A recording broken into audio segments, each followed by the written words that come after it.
To remove the valve discs, use a needle nose pliers to disengage the springs from the valve discs.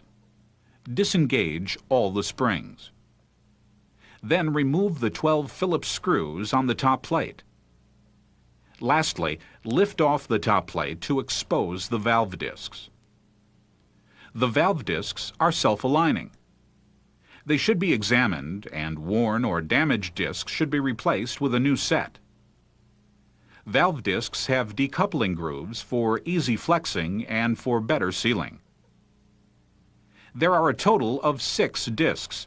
Disc 1 is the brine valve, Disc 2 the inlet valve, Disc 3 the outlet valve, Disc 4 the bypass valve, Disc 5 the rinse drain valve, and Disc 6 the backwash drain valve.